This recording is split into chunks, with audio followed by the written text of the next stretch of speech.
Great. Greetings, everybody. Marhaba. Badiv. So this video is about the Nagorno Karabakh dispute, or for both sides, Zdravstvuyte. Anyway, so what is the Nagorno Karabakh dispute? Well, where is it? It's this region which is claimed by both Azerbaijan and Armenia, and its name tells you a lot because it's a name which is partly three languages, which is that's better with the lighting, Russian, Turkish or Azerbaijani if you prefer, and Persian. So Nagorno, as in on the mountain, or mountainous, Kara, meaning black in Azerbaijani or indeed Turkish. The two languages overlap very considerably, and Bagh, meaning garden in Farsi or Persian, as you may wish to call it. So it is lawfully part of Azerbaijan. However, it's been effectively controlled by Armenia since 1991. And looking back through the pages of the historical chronicles, you'll see that the situation is even more complex and it's changed hands on multiple occasions. Azerbaijan, you may not know where it is, but Azerbaijan is in the Caucasus Mountains. It's bounded by Russia to the north. It's got Armenia to the south west. It borders Iran as well to the southeast. Borders Georgia to the west, and Azerbaijan's also got an exclave. I wish I could put a map on this, but I'm not tech savvy. An exclave called the Nakhchivan exclave, as in Nakhchivan is the main city of it, which borders Turkey. So the Azerbaijani language is something like 80% Turkish, but Turkish underwent language reform in the 1930s when it was purged of Arabic and Persian loanwords.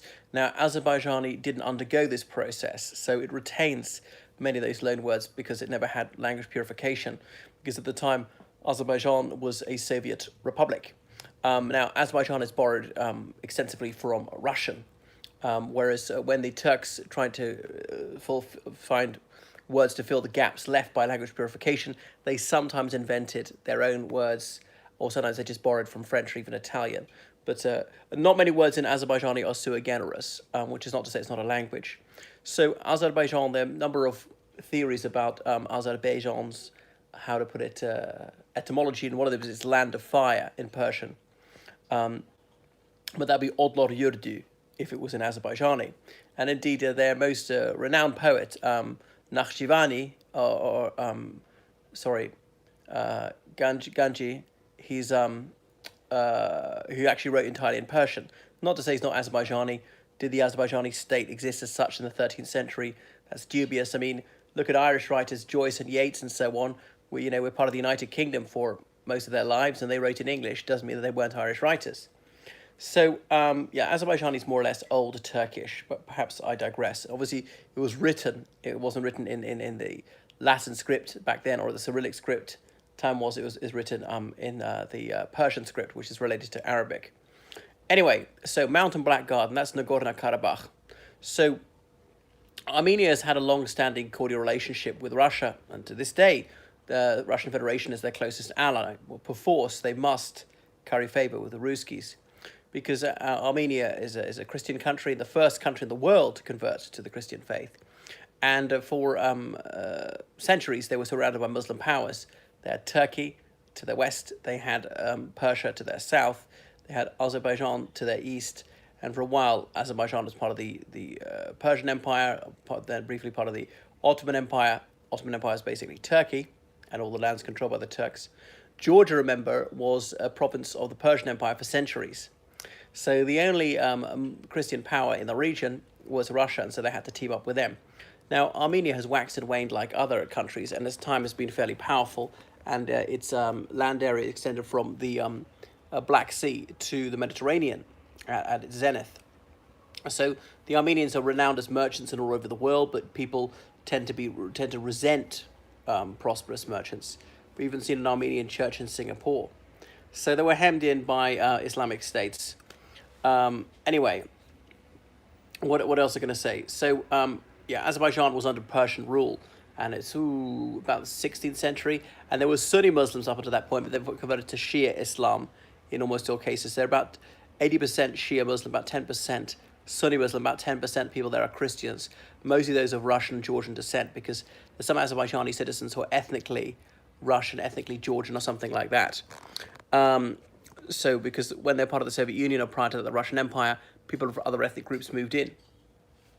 So in 1822, Persia and Russia concluded an agreement to divide Azerbaijan between them along a certain empire. Azerbaijan was ruled by many different khans or emirs. And so this cluster of perhaps 24 khanates was easily dismembered. And sometimes a local magnate was willing to take the side of Russia or Persia in return for support against a rival at the other side of the mountain. And so in that way, these states were suborned and a few were subjugated. So 2/3 of historic Azerbaijan became part of Iran, 1/3 became part of the Russian Empire. And that's why, let me see, go to the Islamic Republic of Iran, about 25% of them are ethnic Azerbaijanis, speaking the Azerbaijani language. They all speak Persian too, sometimes better than Azerbaijani. So far as I know, there is no wish for them to rejoin the Republic of Azerbaijan. So there are a lot more Azerbaijanis of that ethnicity in Iran than there are in Azerbaijan. So the historic capital of Azerbaijan is Tabriz, which lies deep inside Iran. And that's why there's Tabriz Prospect in Baku, the capital of Azerbaijan. And people sometimes refer to the Republic of Azerbaijan as Northern Azerbaijan, as in 2/3 of it is in Iran. So sometimes I try to do the Azerbaijani pronunciation, Azerbaijan, because there's this backwards E, like which you need to smile right before you pronounce it in order to render it correctly. And so, oil was obviously struck in the 1860s, the first oil well in the world in Baku. The Nobel brothers, as in of the Nobel Prize fame, they rushed to Baku. Alfred Nobel was there. There's Prospect Nobel there, pumping for oil. And then French was used as a lingua franca by this first expatriate community. And there were Russians as well doing a lot of the oil work. So almost all the oil wealth was going out of Azerbaijan to St. Petersburg, the capital of the Russian Empire, Moscow, indeed to France, Sweden, and so on. Oil was starting to become important. Ships in the very late 19th century started to switch over to oil. And obviously the population was growing rapidly, countries were industrializing. Why is it that something like 170 years after the first discovery of oil in Azerbaijan, that they still have to rely on petrochemical engineers for other countries? It tells you a great deal about corruption and nepotism there. But anyway, Azerbaijani nationalism was very much discouraged. Remember, the Tsars of Russia said orthodoxy, nationality, trying to promote this, and the language. So very few Azerbaijanis spoke Russian at that time. They were Muslims, usually serious ones. Why would they identify with a state which didn't respect their faith? Was a Christian Orthodox faith. They're Muslims, as I said. And they didn't feel Russian in any sense. They had really nothing in common with Russia apart from drinking tea. So that was that. And Russia fought 6 wars against the Ottoman Empire in 200 years. Some of the Azerbaijanis had some sympathy for the Ottoman Empire and Islamic State. Yes, it's a Sunni state with a large Shia minority in Iraq and Syria and so on. So what else can I say? The First World War broke out. There was some fighting, there's some massacres of Azerbaijanis and of Armenians by each other. I won't tell the whole story. But anyway, the Russian Revolution, the dust finally settled. Azerbaijan was briefly independent. The Democratic Republic of Azerbaijan was proclaimed at Genge, the second city of Azerbaijan. Sorry, I forgot to say that person's name was Nizami Ganjavi earlier. I don't know why I was mentioning Nakhchivan. He's not from there. But that was on the 18th of May, 1918. It was proclaimed before the First World War was over. Lenin has said a voluntary and honourable union. You can join if you want. You can go independent if you want. He very swiftly reneged on that promise, and they were conquered. So they were under the Soviet boot. He said he had to liberate the Azerbaijani proletariat and peasantry from their own plutocrats. And on the 18th of April, 1920, the Red Army marched into Baku, which is why there was the 18th of April station. The 28th of April station, I should say, which was subsequently renamed 28th of May station. Okay, so the 28th of May is the proclamation of Azerbaijani independence. whereas 28th of April was its forcible inclusion in the Soviet state. And obviously it wasn't until December 1922 the Soviet Union as such was born. Briefly, Azerbaijan, Georgia, and Armenia were part of the Transcaucasian Soviet Socialist Republic until they chose to divide them. And you'll see how Stalin drew the lines in a very messed up way, causing some of the problems that people suffer from even today. Anyway, so many Azerbaijanis have relations in other countries. There was the Islamic Revolution in 1979 in Iran, which sent jitters through the Soviet Union because they had a large Muslim minority, perhaps 30% of the population, and they very much discouraged all religions, particularly Islam. Almost all the madrasas closed, not many mosques operated. You could only run a mosque if you were an informer for the KGB, Komitet Государственной безопасности, the State Security Committee. If you hear anybody bad-mouthing the government, you've got to tell us, and we'll send that person to the gulag just for something they say in a private conversation. That's anti-Soviet agitation. So particularly Azerbaijan borders Iran. The people, they have cousins over the border speaking that language. And obviously the Soviets made it very difficult to go out, very hard to get permission to go abroad. And they're suspicious of anyone who's in correspondence with anyone else. That first generation of Azerbaijani nationalists who'd led the 1918 independence movement, some of them were killed by the Soviets in the 1920s, some of them fled, lived in Turkey. And one of them had the motto, the flag once raised shall never fall. And they had that flag, as the same as they do today, with blue, red, green, these horizontal bars, that 9-pointed star in the middle, that crescent moon. Anyway, so as I say, the Azerbaijanis were Shia, like the people of Iran. But in fact, there was little attraction towards theocracy in Azerbaijan. So the Soviet authorities were very wary of it, but actually there wasn't a significant threat. Anyway, in the late 1980s in the Soviet Union, there was Glasnost as an openness. And the General Secretary of the Communist Party of the Soviet Union was the one who was really ruling the roost. Hello, greetings from Royal Berkshire. Hi, Alan Gibbon. So they were going to get freedom of expression. Now, the Soviet Union had gone through various constitutions. The last iteration was 1978, but they'd always said, we guarantee people freedom of expression, freedom of association, so on. But the whole thing was completely honoured in the breach and never in the observance. They would just flagrantly break their own constitution.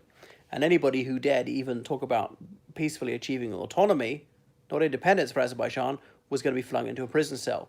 But in the late 1980s, that was relaxed, and there started to be genuine freedom of expression. And you're allowed to form political parties besides the Communist Party. The Popular Front was founded in Azerbaijan to say, let's have proper autonomy or even independence, and start publishing things in Azerbaijani. Obviously, that was allowed, but a lot of people spoke Russian. And sometimes the Popular Front even had to publish things in Russian because some indigenous Azerbaijanis couldn't speak the language. Not all people who are just born in Azerbaijan happen to be of, say, Ukrainian, Tatar, or Georgian ethnicity, but no, people who were ethnically Azerbaijani, and I met some of them, as little as 8 years ago even, and some of them still couldn't speak Azerbaijani, only Russian, but that has changed largely. Anyway, so the state was no longer going to have a monopoly on access to the media. Previously been simply a Communist Party mouthpiece, and people were allowed to found non-state organizations. Hello, somebody from the Rockies. And people were no longer going to be sent to slave labor camps for telling the plain truth, and political prisoners started to be set free. So Mikhail Gorbachev, give the man his due. I know he's castigated now, and I tell you why leaders of some former Soviet countries find him absolutely outrageous, because he freed political prisoners, because he allowed freedom of expression, because he held fair elections, and when he lost, he admitted it. He was man enough to do that and to cede power. Anyway, so the Azerbaijan Popular Front was going, and some nationalists began dropping the Russophone suffixes to their names. They would put ov for a man and orva for a woman, and going back to their old names. How's Bucharest these days? It's many years since I last visited.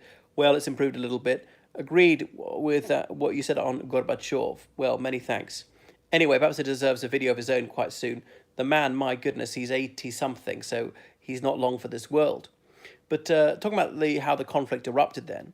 So there was Stalin in the 1930s had drawn the borders of these Soviet republics whimsically, to say the least.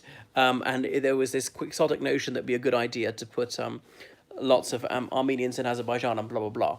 Well, there was a method to his madness. He wanted to make the breakup of the Soviet Union impossible. He did make it impossible. He did make it very messy, well, indeed very bloody. So move borders as well as move people. So Azerbaijan, instead of being close to 100% Azerbaijani, would be perhaps 70% Azerbaijani, have a large non-Azerbaijani minority.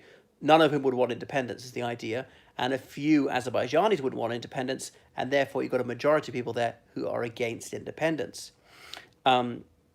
Anyway, so there was a considerable Armenian minority living in Azerbaijan because the Soviet Union, horrifically oppressive though it wasn't allowing interethnic violence. And so some Armenians who'd been driven out in around 1918 felt safe to come back.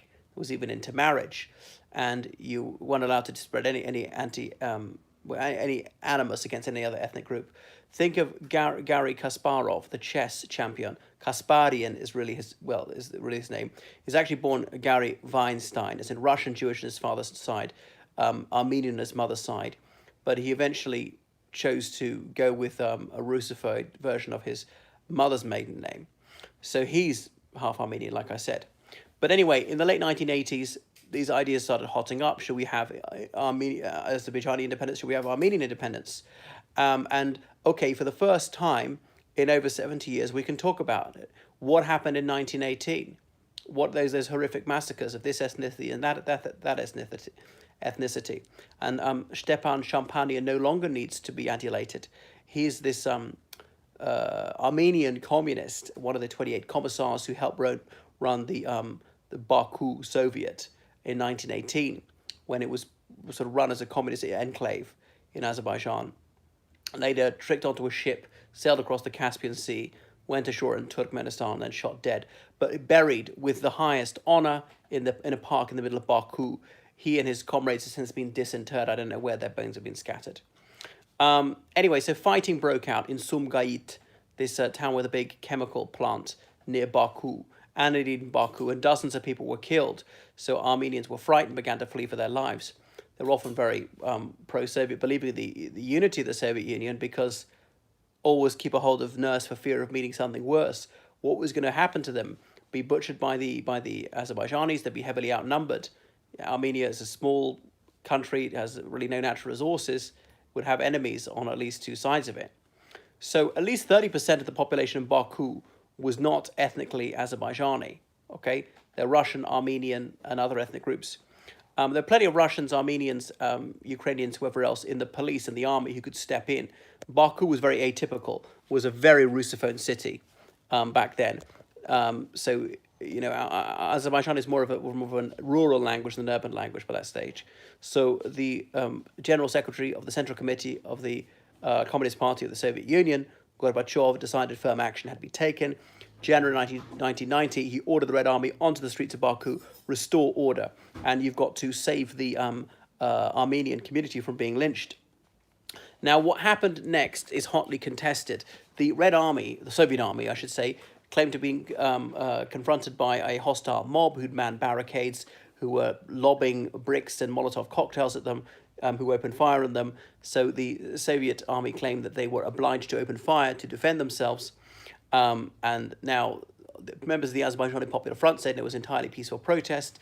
There was this unprovoked attack on us. And certainly dozens of Azerbaijani protesters were shot dead. Protesters or rioters, it's questionable. There had been violence. Some Armenians had been murdered for their ethnicity. But anyway, you hear a very different story depending on who you speak to. Anyway, it's very doubtful that any of the demonstrators had firearms. Firearms are very strictly controlled in the Soviet Union. But 140 people were killed that day, as in protesters were shot dead that day, the 20th of January 1990. I think the Soviet government did not dispute the death toll.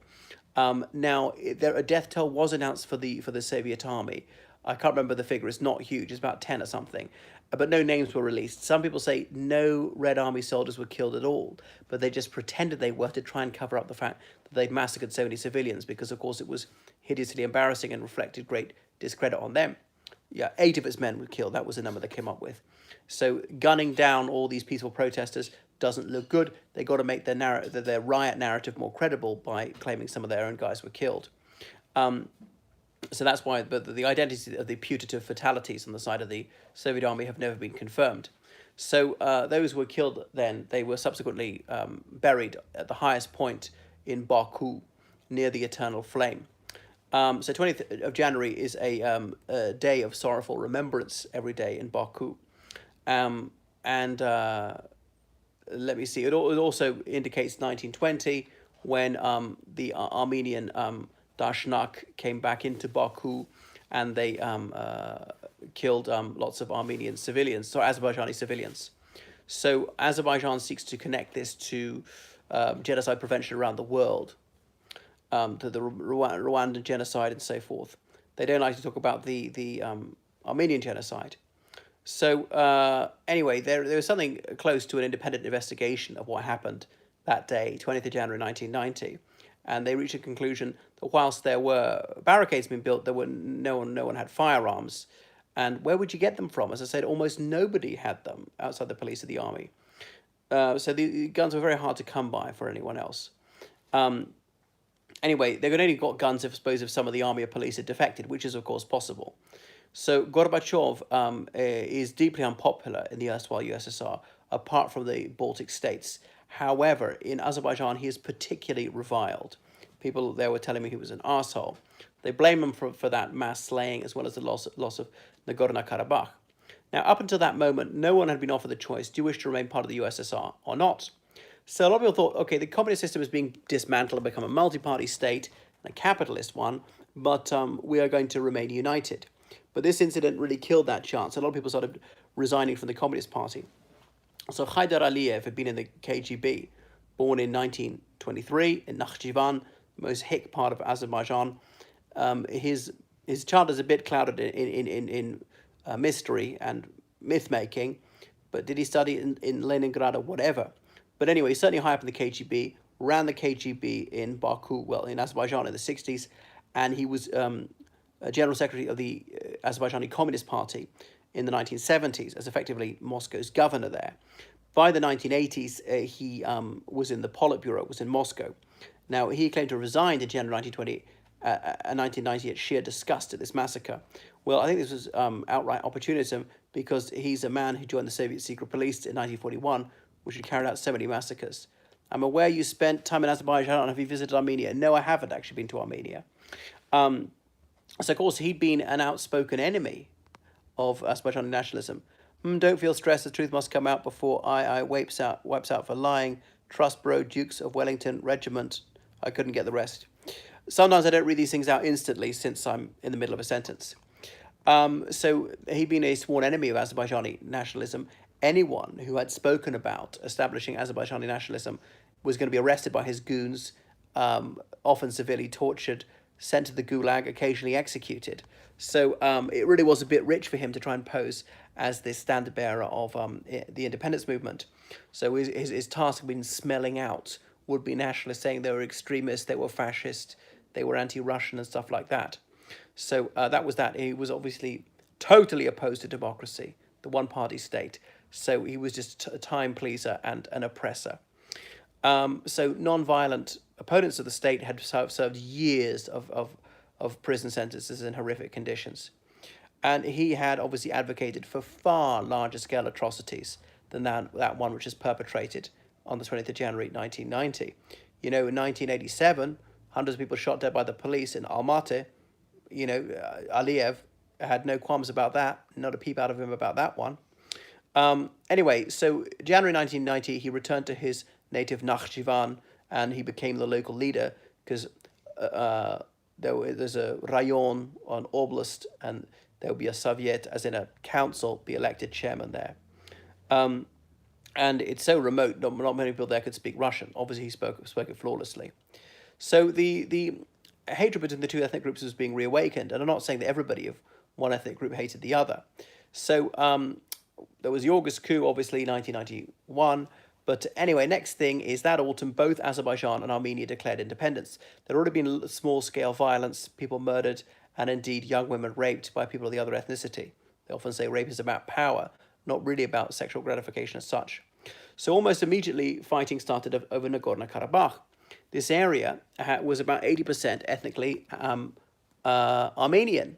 And the other 20%, only some of them were Azerbaijani, some of them were Kurdish, Russian, and so forth.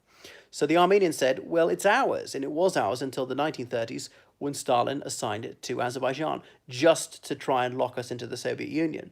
So the Armenians, majority there in Nagorno Karabakh, in their council, they voted, right, we're becoming an independent country, but they were very much supported by Armenia. Their flag is a version of the Armenian flag, the Republic of Artsakh. Anyway, you could say it's been effectively annexed by Armenia. The Armenian army rushed there to support them, and there were massacres. Hundreds, at least hundreds of Azerbaijani civilians were killed. I don't mean in collateral damage. I mean deliberately taken out, surrounded, and killed. The murdered Princess Diana and our troops, Iraq, Afghanistan, will be executed. Well, thank you for that, Brett Garside. So no country besides Armenia recognizes the Republic of Artsakh, which is just Nagorno Karabakh. So a lot of the Azerbaijani minority fled from Nagorno Karabakh. So these hideous massacres were payback for the Armenian genocide in 1915, which was mostly perpetrated by Turks. Now, obviously, I don't think that's acceptable. Don't want to take vengeance. If someone's to be punished for a crime, it's the individual to be punished. Guilt is not collective. It must be individual. Otherwise, that's unjust. So the Azerbaijanis established a very harmonious relationship with the Turks. Well, and as for the Armenians, their relationship with them was disharmonious, to say the least. So the Turkish Secret Service rushed to Azerbaijan, and they're giving military assistance to Azerbaijan. If they declared war on Armenia, that might have been a game changer. But we'll see what they didn't, because Armenia received fulsome support from Russia. There was this extreme nationalist group in Turkey, the Grey Wolves, and some of them volunteered to help the Azerbaijanis. Their racial cousins flew to Azerbaijan and actually fought. Gulbuddin Hekmatyar came from Afghanistan to assist this Muslim cause. Now, he had made a name for himself in the fighting the Red Army in Afghanistan a few years before. Now, his Mujahideen faction is called Hizb-e-Islami, the Party of Islam.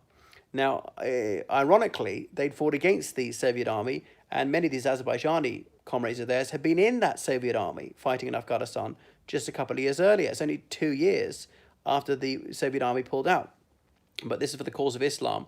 He overlooked the fact that most Azerbaijanis were Shia. He was a Sunni and indeed viciously anti-Shia in Afghanistan. So Greece and Turkey had a very tense relationship at the time. It had almost gone to war over an island the size of a football field. So the Greek Secret Service went to Armenia to help them. The enemy of my enemy is my friend. There's a bit of an Armenian ethnic minority in Greece. So it was good for the Greeks to have an ally on Turkey's eastern flank. So the Commonwealth of Independent States was founded by Russia. It was kind of like a continuation of the Soviet Union in a much looser form, and Armenia originally instantly joined it, trying to benefit from its defense arrangements. So the Azerbaijanis initially refused to join. They didn't want to be in something that Armenia was in, and anyway, Armenia had to get military assistance. The Azerbaijanis said, well, our territory is being attacked, theirs is not. Anyway, so the Russian army maintained bases there, which is probably the determinative factor in the Turks not attacking them. So the Armenian strategy was entirely offensive-minded because their land is so small, there was really just no room for retreat. They couldn't maneuver. Their landmass is only 29,000 square kilometers. So they had no margin for error. One major mistake, and that was it. At least they had mountainous topography on their side. So the Armenians conquered not only Nagorno Karabakh, but into some land which they didn't even claim, land that was indisputably, lawfully and rightfully Azerbaijani. But that's partly because they just want to advance towards the enemy capital, force the enemy to surrender. Moreover, it just gives you more of a buffer in case you're pushed back. So Azerbaijan went through a political crisis. Armenia is one of the most hospitable people I've encountered. Well, you're probably right. I don't really know. I've met a few of them in Moscow. So Azerbaijan was going through political upheaval. It was in turmoil even more so than other former Soviet states. I won't go through the various changes of president and the putsch, but they lost 30% of their territory, which is worse than any other land. They faced the same woes as other former Soviet states. Their travails included their trade partners suddenly being a different country, establishing a new currency, which led to hyperinflation. Most of the oil production had been shifted to Kazakhstan. A lot of the oil engineers were Russian and so forth that had left. Their oil infrastructure had faced severe underinvestment and badly needed an overhaul. So they went through four presidents in 3 years. Anyway, the middle of 1994, Heydar Aliyev seized power. He kept some Russians in Azerbaijan on the military side because they had the expertise that some of his people lacked.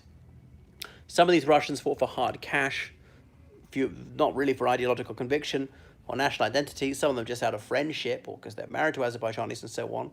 But Azerbaijan also wanted to keep Moscow on side. There was a whole Russian motorized division in Armenia fighting for the Armenian side, but obviously Russia pretended to be the honest broker. So one Russian observer said that the Azerbaijanis were not highly motivated. They didn't put everything into the war. They outnumbered the Armenians 3-1. On the face of it, they should have won. They at least had oil money. The Armenians had almost none. So anyway, a lot of young men avoided the draft if they could. They're well off, bribe their way out of it, get a doctor to say they're permanently medically unfit, even that's completely not the case. So there were few Armenians in Azerbaijan. Some of them were killed, most of the rest fled. There are almost no Armenians left in Azerbaijan these days. So Nagorno Karabakh's got a stronger historic link to Armenia than it does to Azerbaijan. But legally, the Azerbaijanis are right. Legally, it is Azerbaijani. So Heydar Aliyev was president, and he'd taken advantage of the power vacuum created when the president Abulfaz Elchibey fled to Nakhchivan because the army mutinied against him. Well, it's a military coup, I suppose. So Aliyev held a referendum, and he won that with a scarcely credible 99%. But anyway, he rallied his troops, he organized a counterattack, and the Armenians were driven back. A ceasefire was arranged by the end of the year, so he'd taken back some of the land, not taken back any of Nagorno Karabakh, but taken back some of the land which was undoubtedly Azerbaijani. He was obviously showing that the former communists were back in the saddle. It was an experience which Georgia underwent about the same time as well. But he was back in a new guise. Elchibey had been a dissident for decades. He'd briefly been in office, he'd been overthrown. And now one of Moscow's former collaborators was going there. So it was going to be an easy ride for the Russians in Azerbaijan. Just like in Georgia about the same time, Zviad Gamsa-Khurdia overthrown, then killed, or did he commit suicide? And Edvard Shevardnadze, former communist, became president. So Armenia still occupies 20% of Azerbaijan. Some of that is Nagorno-Karabakh, some of it is not. So there's an Armenian church in Baku, but it's now used as a library. It doesn't actually say anywhere that it's an Armenian church. So good they haven't demolished it, but some Armenian heritage has been deliberately destroyed. So Armenian monuments are raised and gravestones, even those have been systematically destroyed. Very petty and despicable. Anyway, so there's a hilarious quotation from the 80s when Heydar Aliyev said that Stepan Champanian was a son of all the people of the Caucasus, even though he's Armenian. So the Azerbaijanis are often bitter that the UN hasn't taken strong action against Armenia for flagrant and persistent occupation, breaches of international law. But Armenia has Russia on its side, the United States on its side, and France on its side, 3 out of the 5 permanent members of the UN Security Council. So the UN has voted for Armenia to pull out of the annexed territory, but there was the General Assembly, not the Security Council. Some states abstained of this country, some voted against. Russia was one of them. So clearly Moscow wants this conflict to continue as long as possible. Then the two sides are kept bidding for Russian support in a loyalty contest. And of course, Russia can sell arms to both sides whilst claiming that they want peace. I mean, it's just nauseatingly dishonest. Now, Armenia is then obliged to give unstinting diplomatic support to Russia. Otherwise, where will they be then? So I can't remember. It was Dmitry Medvedev. He said to the president of Armenia, the previous one, that you got to give us what we want, or you can forget about ever being safe again. So it's the only way they'll survive economically and militarily. So Azerbaijan has since brought Azerbaijani back as the sole official language. You do see Russian up loads and street signs and so on, but if the government does anything in a second language, it'll do it in English. There's a few schools are still teaching in Russian in Azerbaijan, but it's being phased out. Let me see. So, and some of the place names have been changed, like ex-Duke of Wellington's regiment shooting team, also a sniper trained as a warrior commander, Argana Medical, NATO, UN, Five Eyes, and I missed the rest of it. Well, you might know a lot about the military aspect of the conflict. So anyway, they renamed some things. They got rid of the Soviet era names. Like, well, Molodozhnaya Station is now Genchelik, meaning the same as in youth. Yuri Gagarin Bridge has since been renamed, or the Bak Soviet has been renamed. So the toponyms have changed. Kirovabad's gone back to his historic moniker of Genje. Okay, so, and some of the Russian names are simply translated into Azerbaijani. It's fascinating to see the Syrian conflict. When that erupted in 2011, they started putting portraits up of Heydar Aliyev anyway, the founder of the nation. He died in 2003 of cancer. He resigned as president in October 2003 and shoehorned his son into office, and he died in December 2003. Heydar Aliyev, by which point his son Ilham Aliyev had been president for 2 months. But when the Syrian conflict broke out, the president's portrait was put everywhere, as that of his late father, in doctors' waiting rooms, in classrooms, in university lecture rooms, in cafes, in restaurants, in railway stations, in bus stations, bus stops, in private houses, in offices, in factories, you name it, is there. There's this ludicrous cult of the personality. He's just omnipresent. You're never out of his gaze. And there's Heydar Aliyev Airport, Heydar Aliyev Avenue, Heydar Aliyev Park, Heydar Aliyev School, Heydar Aliyev Hospital, Heydar Aliyev University, Heydar Aliyev Education Complex, Heydar Aliyev Avenue, Heydar Aliyev Square, Heydar Aliyev Street, and it goes on and on. It's daft. Founder of modern Azerbaijan, but let's overlook the inconvenient fact that he viciously persecuted anyone who wanted any degree of self-government for Azerbaijan. Anyway, and he never put himself in harm's way in the Second World War, and he never put himself in harm's way in the Nagorno Karabakh conflict. The country became independent 3 years before his putsch. He really done nothing to help it become independent, and indeed had striven to repress people for doing that. He only became a nationalist at the age of 63. Sickening, yeah. So he's only a nationalist for the last sort of 12 years of his life, if that. He'd been Moscow's witchfinder general before that, rooting out anyone who wanted democracy or human rights. Thousands of nationalists were sent to the Gulag because of him. Some of them never returned. So the conflict is also useful for the Azerbaijani government. Any dissident will be labeled an agent of Armenia, and you mustn't weaken our national unity. And so the kleptocracy, they can just continue plundering the oil wealth while most people live just above the poverty line. They have to spread just enough wealth to just enough people to prevent things boiling over. So Ilham Aliyev is there, a red prince. He grew up in Moscow, and when he became president in 2003, his Azerbaijani wasn't even fluent. He went to MGIMO, the Moscow State University of International Relations. And that was often for children of the Soviet elite. It was a deeply inegalitarian system, the Soviet Union. And obviously it's nauseating because the whole thing is meant to be about no discrimination, no privilege, treat everybody fairly, but it was anything but. Anyway, so all over Azerbaijan, you'll see the slogan, don't forget about Karabakh. Remember, notice they circumcised the name and just cut off the Nagorno, I suppose partly because that's an inconvenient reminder of Russia's role in all this. So in the early 90s, there was talk of building a pipeline to get Azerbaijan's oil and gas out whilst avoiding Russia. The Russians lobbied very hard against this because Azerbaijan is in their near abroad, and Azerbaijan isn't really independent and doesn't have the right to do what it wants. Armenia is so economically dependent on Russia that it even imports its gas entirely from Russia through a second country, when it would be more convenient, cheaper to import it from Iran. You're right, they totally need it. Died in 2009. I'm 39 years old. Sorry, I couldn't read the rest of that comment. So anyway, despite this Russian neo-imperialism, despite these objections from Moscow, the pipeline went ahead. It goes through Georgia, onto Turkey, and out to the Mediterranean Sea at Ceyhan. So the Georgians, they get transfer fees or whatever it is, transit fees, and they get some free oil and gas. So the late 90s, Azerbaijan enjoyed an oil boom. So that pipeline is Azerbaijan's carotid artery. If it's cut, they're in trouble. Well, the obvious thing for the Armenians to do would be to blow that up because it's hundreds of kilometers long. You can't protect it all the time. But on the other hand, that would really annoy Georgians. They need Georgia's cooperation, and it would infuriate the Turks. And they don't want to push them too far. They can't be sure how much that Russia will back them up, especially now relations are very cordial between Russia and and the other lot, and the Turks. Anyway, so we see that Azerbaijan has a fairly good relationship with Iran, and they don't claim southern Azerbaijan, despite them having radically different views of society. Iran is a theocracy, Azerbaijan is assertively secular, and alcohol is illegal everywhere. I love you, Luke Canning. Okay, thanks.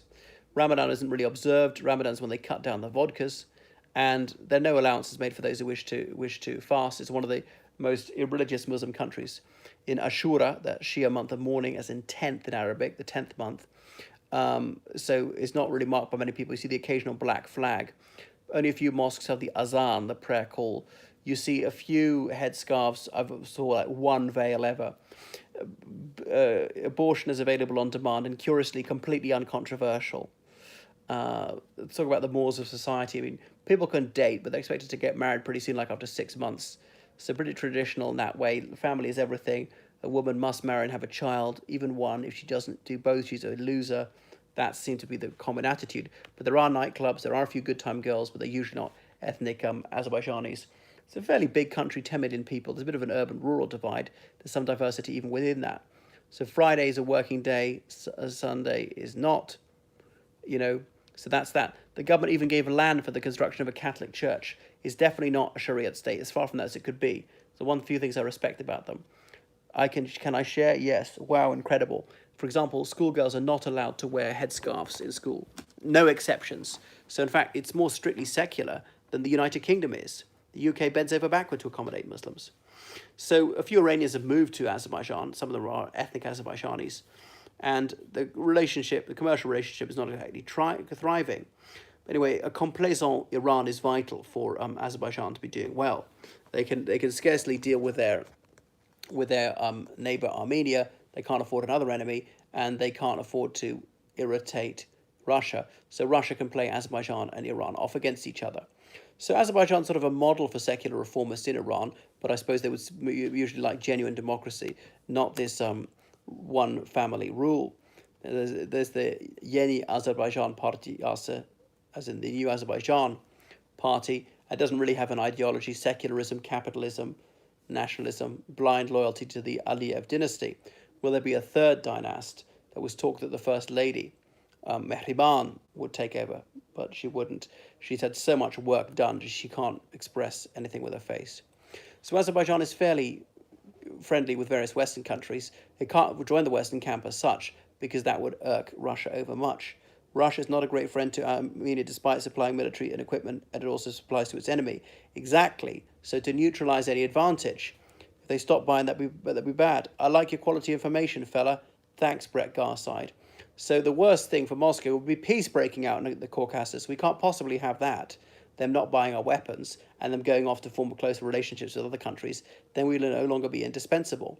So Azerbaijan dare not propose to joining NATO or something of that kind, because Russia might go to war against Azerbaijan, as she did against Georgia, who would back them up. They could falsely accuse the Azerbaijanis of fomenting Muslim insurrections in Chechnya or Dagestan. Might lack credibility. They're a secular Shia country, but that wouldn't stop them saying that. Russia could create facts on the ground. There's the lesbian ethnic minority in the very north of Azerbaijan, close to the frontier with Russia. They are Sunni Muslim people with their own language, only a few 100,000 of them. And there was a bit of separatist violence there in the mid-90s. The Russians could go in, pretend to be peacekeepers, just like in South Ossetia. They could start a revolt. A bomb exploded in the Baku metro in the early 90s. People said it was lesbian terrorists. But some people say, no, it was a fire. There was no bomb. That's the word on the street. But the government falsely accused lesbian separatists to discredit them, but also hide the fact that safety on the metro was atrocious. They had to have a scapegoat. So, look at Transnistria, Abkhazia, South Ossetia, the Donbass Republic, Crimea, Luhansk, and so on. You can see what Russia can do. Anyway, Western leaders, they woo Azerbaijan for her her strategic position, her example of a secular Muslim country, the first secular Muslim country ever. And indeed, its delegates went to the Paris Peace Conference in 1919, very much impressed Woodrow Wilson. But there are plenty of Western business executives in the country, mostly British. So as Azerbaijan emphasizes her affinity for the Turks, there's a lot of fellow feeling between them. So Moscow was once the center of the world for the Azerbaijanis, but now it's Istanbul for culture and business, or Ankara for politics. I remember that. How can we know what's really occurring? Good question. Very difficult because the media is obviously strictly censored there. You dare not say anything the government wouldn't like, and I did a bit of journalism when I was there. So the Turkish flag is seen in Azerbaijan a lot. There are posters showing Ataturk and Heydar Aliyev a lot, and with the legend two states, one nation. So they are brother nations. So Ataturk is honored in street names. Mustafa Kemal Ataturk, father of the Turks, the founder of the Turkish Republic. But there's no thought of actually fusing the two countries, but they have an extraordinarily cooperative relationship. There are plenty of Turkish schools there and businesses operating. Many Azerbaijanis go to work. In Turkey, there's visa-free travel for the two lands. So that's that. They brought back the flag they had in 1918. The green, as in for Islam, is the bottom one. That's thought to be significant. It's the lowest. Blue is for the old Turkish Tenre religion, as in sky. So blue, the gods at the top. This star is not an Islamic star, notably. The president of Azerbaijan, he ceremonially kisses his national flag in emulation of what the Turks do to theirs. Similar ritual. There have been attempts to bury the hatchet between Armenia and Azerbaijan, but it hasn't come to fruition. The Armenian Prime Minister was Sargsyan, and he was unchauvinistic, despite having made his name as a military commander. So Sargsyan was Prime Minister for only a few months before he made a bold peace initiative, holding out the olive branch. Can we actually settle this and finally have permanent peace? That was 1999, when some gunmen burst into the Armenian parliament, shot dead a few other politicians, because he was contemplating ceding a small amount of territory to Azerbaijan in return for long-term peace. But these fanatics said to relinquish even an inch of our sacred soil is high treason. He must die for that. Now, Alexander Litvinenko, he was in the Federalnaya Sluzhba Bezopasnosti, the Federal Security Service. That's Russia's sort of internal security service, a bit like MI5 or the FBI. Litvinenko later defected to the United Kingdom.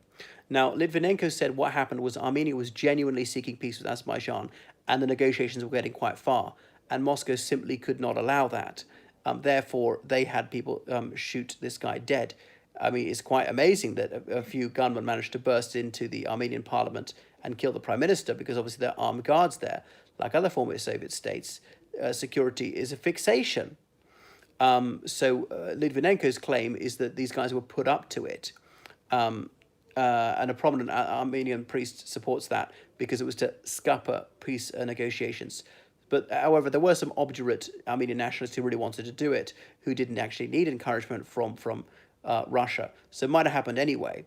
It would not have been easy to smuggle firearms into the parliament building. Especially one of these weapons was a Kalashnikov, so not small.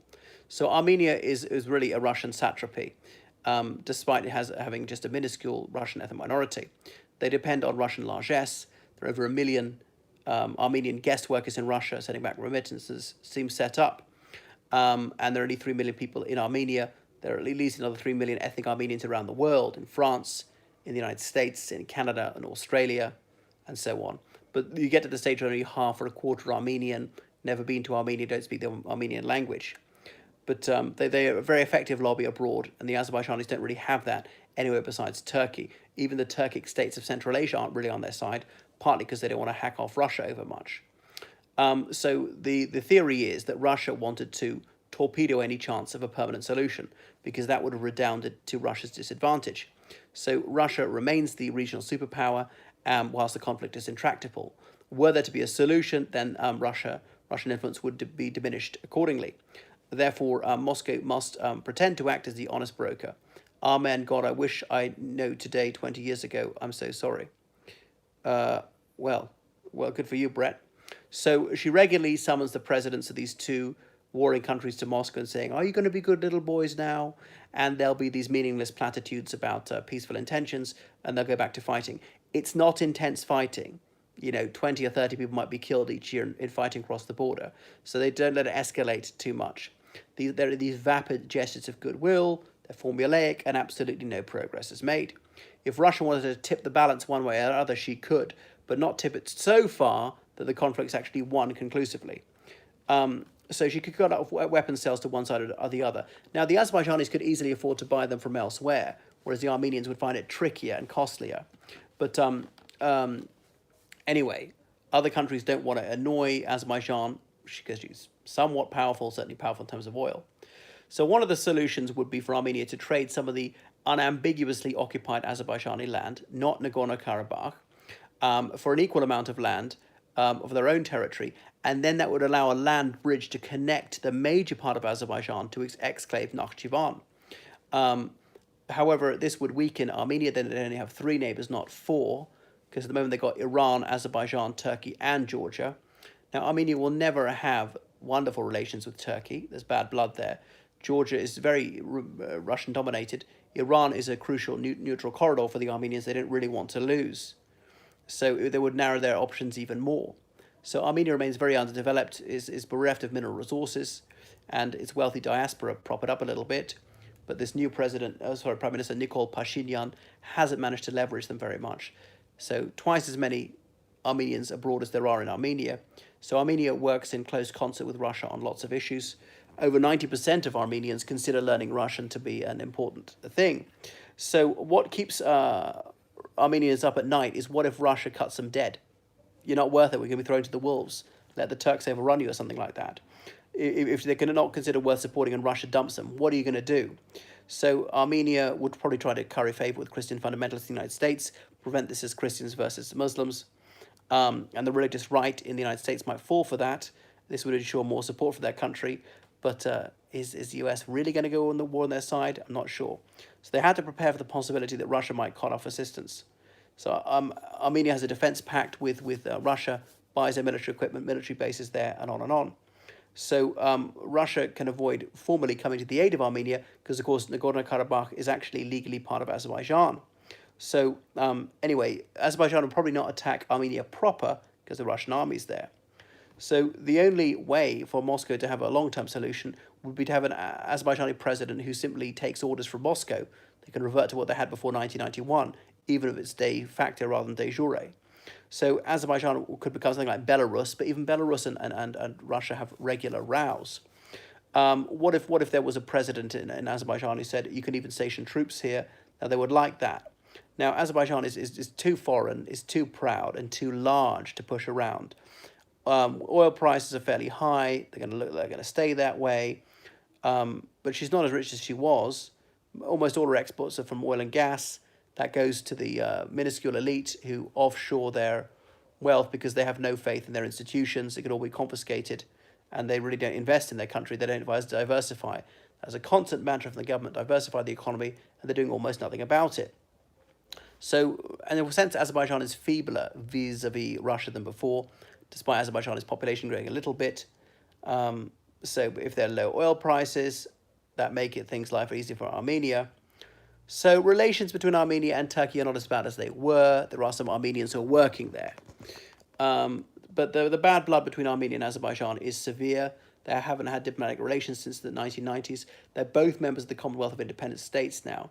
The the Armenian flag is never seen in Azerbaijan, told it would invite murder to display it. So the Azerbaijanis refuse to play sport with the Armenians, even if it's just a child competition. Although one Armenian football player for some European team, he went and played in Baku not so long ago. The Eurovision Song Contest, one Azerbaijani in the Corinthian spirit, he phoned up to vote for the Armenian song, and he was arrested, told this is part of a criminal investigation. I remember I told a woman in Azerbaijan I'd spent some time in Romania. She said, Romania? I said, Armenia, why were you there? I said, oh, no, Romania. She'd misheard Armenia as Romania. So I don't even say the word Armenia in public in Azerbaijan. I used to call it enemy land. Anyway, this is how down and dirty things get. 2004, an Azerbaijani army officer, Ramil Safarov, was on a course in Hungary. He found out his classmate was an Armenian army officer, but he said, hey, come on, we're a neutral territory. We can still be friends. Just because of that fight, you're an honourable man, I'm an honourable man. We just put that beside us. Let's be friends. So the Armenian guy thought, well, hey, how chivalrous. Okay, we don't have to hate each other. We're not in the war zone. So he then said the Armenian officer accepted an invitation to Safarov's flat in Budapest, where he was then stabbed to death whilst he slept. Anyway, the Azerbaijani guy, Ramil Safarov, was convicted of murder and sentenced to life imprisonment. After 8 years and diplomatic representations, he was released to Azerbaijan on the promise he would serve out his sentence in prison. However, he was immediately set free to a hero's welcome. So the Azerbaijanis had blatantly and instantly reneged on their promise. He was promoted to major, given a free house, treated as a hero for killing an unarmed man who had believed his promises. So Armenia's got some sympathy in the US and France, as I said. There are a few politically influential people over there. France recognized the Armenian genocide in 2011. This was hailed by Armenia. Sarkozy was honored there. It infuriated the Turks, who accused the French of genocide in Algeria in the 1950s. The Turks and the Azerbaijanis are intensely aware that they're cousins. So Azerbaijan tries to remain on cordial terms with Western countries, but as I say, can't go too far for fear of aggravating Russia and Iran. Anyway, so there are lots of Russian citizens of Armenian descent, like 1 million, but they won't be half or a quarter. Artsakh is effectively a self-governing province of Armenia, totally dependent on Armenia. Azerbaijan vetoes Turkey's opening of a border with Turkey. Yeah, you're right. Artsakh more or less is an extension of Armenia. So there's still some prejudice in Russia towards Muslims, particularly from the Caucasus. Remember in 2013, there was a murder in Moscow, and the Russian state media immediately said it had been committed by an Azerbaijani. How are they so sure? The suspect was sitting quietly on a park bench, live on national television, when the police came and arrested him. How did the police know he was there, the television crew? Once an Armenian person wanted me to Armenia, I was terrified. I wouldn't be terrified. So the man was arrested, handcuffed to the tallest police officer they could find. The policeman was wearing a balaclava, flown by helicopter to the Ministry of Justice's house, where the Minister of Justice just glowered at him for minutes without saying a word. It was a zany piece of police theatre, turning up the heat in the Azerbaijanis. Hundreds of Azerbaijanis were arrested, having some sort of a diplomatic spat when this was going on. I suppose that's why. So Russian nationalists and communists trying to say the Nagorno Karabakh dispute is one of the baleful consequences of the dissolution of the Soviet Union, and wasn't it much better when people got sent to slave labor camps for just saying they'd like autonomy? Anyway, this obviously overlooks the way the Kremlin purposefully created this situation to try and make any dissolution of the Soviet Union as bloody as possible. So the communists connived at anti-Azerbaijani pogroms in 1918, and moreover, obviously Moscow's fanned the flames of conflict ever since. So Armenia couldn't afford to buy arms from anyone else. Russian weapons tend to be the cheaper end of the market, often getting them on credit. Russians call people from the Caucasus blacks sometimes. I'm not saying that all Russians are racist, by the way. I don't want racism in any direction, and I don't want Russian people to be discriminated against either. There's an opprobrious term, chornya zadnitsa, like that. Anyway, so why does Azerbaijan buy arms from Russia when they could source them more cheaply elsewhere, perhaps better quality weapons? She's effectively subsidizing her deadly enemy. Well, they've got to keep Russia on side by procuring arms from Russia a little bit. There's this pan-Turanist rhetoric from Ankara and Baku. You know, all Turks must help each other, Turkic people. You know, Azerbaijan, Uzbekistan, Kazakhstan, Turkmenistan, Tajikistan, Turkey, Azerbaijan, Turkic minorities in Iraq and Iran and so on. But I know the Tajik speak a language. So the Kyrgyz people, sorry, they speak a language closer to Farsi, but they're sometimes seen as Turkic people. But anyway, there are Turkic minorities in Afghanistan, Moldova, Russia, and so on. Turan is his Turkish man in Old Turkish. Despite this, the other Turkic nations, they don't do anything to help Azerbaijan, even vocally. I remember a Kazakh diplomat, well, he told me to resign from the diplomatic service because he said, I don't believe in our policy of supporting Russia and therefore Armenia. I am Turk and I don't want to fight against Turks because the Azerbaijanis are Turks. So Turkey invests heavily in Central Asia, perceives it as their sphere of influence. The Turkish schools in those countries are run by the Gülen Foundation. There were, certainly, till it was banned in Turkey. So these Central Asian countries often have defense pacts with Russia. They've got long borders, in some cases with Russia, indefensible borders. So, but this talk of pan-Turanism is largely hot air. It's a self-aggrandizing fantasy on behalf of Turks. It's sort of neo-Ottomanism. They can't get back their empire in the Middle East, so they think in Central Asia they can have some sort of confederation or commonwealth. But anyway, the Azerbaijani government, they're very jumpy about the Arab Spring. They deported one British teacher simply because he'd worked in Qatar, which they felt was helping the Arab Spring. Another guy was deported, having lived in Libya before the revolution, as though that meant he was going to cause a revolution there. So that's just a little bit about the Nagorno Karabakh conflict, which shows no sign of ending. The Armenian ethnic minority in Syria is very pro-Assad, partly because they think they'll be slaughtered by ISIS because they're not Muslims, but they're largely right. So that's that. That's the Nagorno-Karabakh dispute. Fortunately, not that many people are being killed. The present leaders of Azerbaijan and Armenia have met at the European Economic Forum, I think. Yes, they do meet, and they're courteous to each other. Just wish they could sort out their problems permanently. Nikol Pashinyan, I thought you might be good news. A reformist, a genuine Democrat, a journalist, not a kleptocrat. He speaks fluent English. He's got more of a broader view of the world, but unfortunately there hasn't been real reform, and there really is no other way forward than really sucking up to Russia. So, because how else are you going to have the economy just even stagnant? That's all from me. Good night.